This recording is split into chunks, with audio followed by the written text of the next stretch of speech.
मेरे हाथ में है बहुचर्चित और बेहद लोकप्रिय यानी युवाओं के बीच में खासकर बेहद लोकप्रिय नॉवेल धर्मवीर भारती द्वारा रचित बेहद लोकप्रिय नाटक या उपन्यास गुनाहों का देवता। गुनाहों का देवता ये धर्मवीर भारती जी का है। और इसी के साथ में मेरे पास एक और पुस्तक है रेत की मछली, जो कि कांता भारती जी की है। ये कांता भारती जी जो हैं ये धर्मवीर भारती जी की धर्मपत्नी हैं।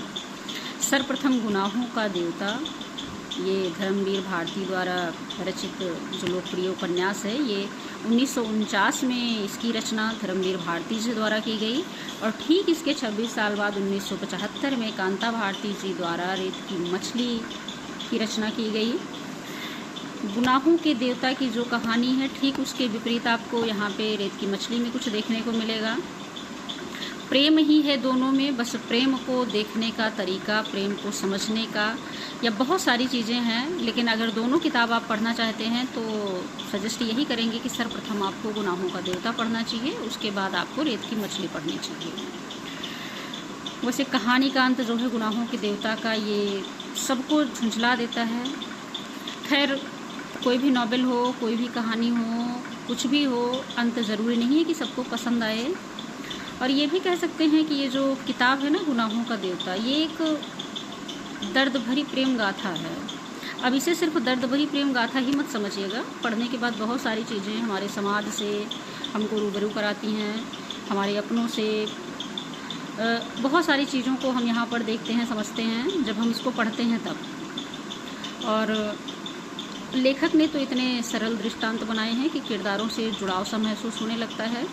ये मैं धर्मवीर भारती जी की रचना गुनाहों का देवता इसकी बात कर रही हूँ।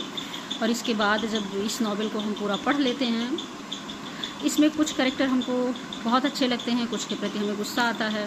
लेकिन इसके बाद में फिर जब हम इसको पढ़ते हैं ना रेत की मछली, तो ठीक उसके विपरीत हमारी जो है धारणाएँ हैं, हमारी विचारधारा तत्काल बदल जाती है।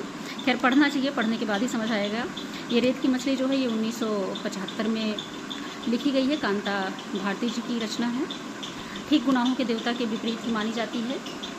इसमें क्या है कि इसमें प्रेम के बाद की जो वास्तविकता है, यानी संबंधों में जो कड़वाहट कहें या फिर दर्द कहें जो महसूस होता है ना, उसे उजागर करती है ये पुस्तक रेत की मछली।